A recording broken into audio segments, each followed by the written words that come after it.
ওসব মেয়ের পিছনে ঘুরে কোনো লাভ নেই রবি।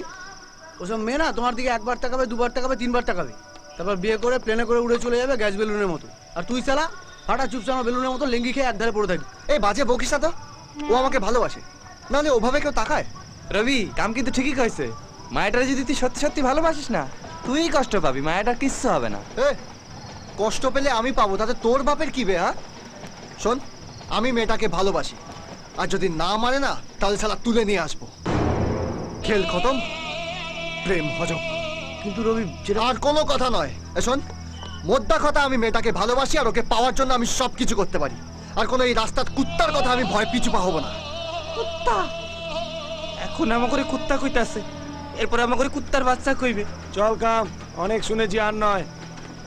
আবে যা যা, সারা মেয়েটা আমার দিকে তাকিয়েছে তো, ওই জন্য হিংসায় সব সারা চলছে। আমি সব বুঝি। আরে তোদের সামনে যেনকে আমি ওই মেয়েটাকে ভালোবাসার কথা বলবো না, সেনকে সারা দেখবি, চলবি আর লুচির মতো ফুলবি সারা। হট!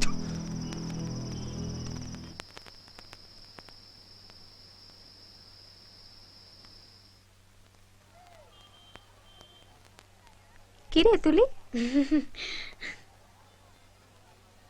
চুপ করে আছিস কেন? দুষ্টু দুষ্টু হাসছিস কেন রে? কি হয়েছে?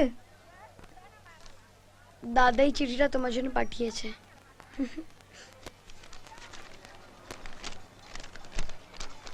ওগো আমার প্রিয়তমা রিয়া, আমি তোমাকে ভালোবাসি। আজ ঠিক রাত 8টার সময় ছাদের হৃদয়ের জানলা খুলে আমি তোমার জন্য অপেক্ষা করব। তুমিও যদি আমায় ভালোবাসো, তাহলে ছাদে এসে আমার হৃদয়ের জানলা দিয়ে টুক করে ঢুকে পড়ো। এটি তোমার চিরদিনের অপেক্ষারত রূপ।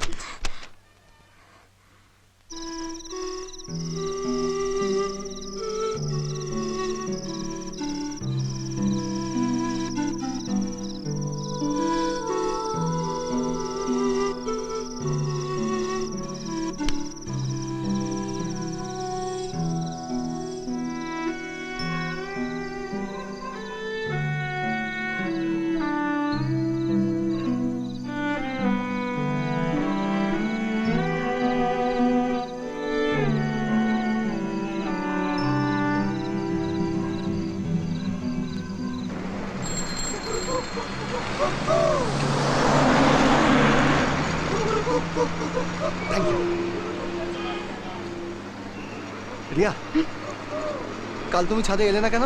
আমি তোমার জন্য কতক্ষণ ধরে বসেছিলাম। আমি বনার হাত দিয়ে নিজে মনের কথা পাঠিয়েছিলাম বলে তুমি রেগে গেছো বুঝি? হ্যাঁ, কি করবো বলো? আসলে কোনদিন কাউকে এভাবে মনের কথা ঠিক জানানি তো, তাই সাহস হচ্ছিল না। দেখো, আমি কত সহজে নিজের মনের কথা বলে দিলাম, তুমিও বলে দাও। আমার না ঘুম, পড়াশোনা কিছু হচ্ছে না। এবার যদি ফেল করি, বাবা আমাকে লাথি মেরে বাড়ি থেকে তাড়িয়ে দেবে। আরে বাবা, দুজনেই যখন দুজনকে ভালোবাসি তো লজ্জা কিসে? হ্যাঁ, এই তো সামনেই দুর্গাপুজো, আমরা দুজনে মিলে একসঙ্গে অঞ্জলি দেবো, প্যান্ডেলে প্যান্ডেলে ঘুরবো, কত মজা হবে বলো? আমি সিনেমায় দেখেছি, ওই হিরোরা যখন হিরোইনদের প্রপোজ করে তখন একটা করে গিফট দেয়, আমিও এনেছি। তা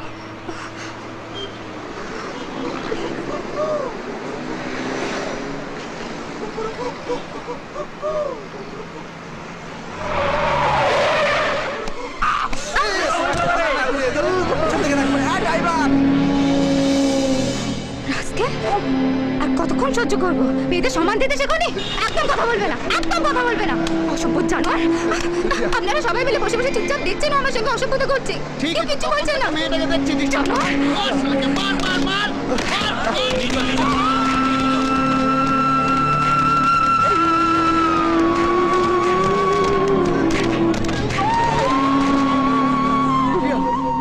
প্লিজ প্লিজ রিয়া, বিশ্বাস করো, ও ইচ্ছে করে করেনি এটা। ও শুধুমাত্র তোমাকে চেনটা গিফট করতে গিয়েছিল। মা কালী দেবী বলছি। তোমার বন্ধু যেরকম ছোট লোক, তুমি সেরকম মিথ্যাবাদী, এটাই ওর উচিত শিক্ষা, বুঝেছো? আচ্ছা, ওর বাড়িতে ওর বাবা মা বোন আছে, ওদের তো একটা সম্মান আছে। এতদিন ধরে যা যা করেছে, তখন বাবা মা বোনের সম্মান কোথায় ছিল? আচ্ছা ঠিক আছে, আমি কথা দিচ্ছি, আজ থেকে ও তোমাকে গিফট দেওয়া তো দূরের কথা, তোমার দিকে তাকাবে না পর্যন্ত। প্রমিস।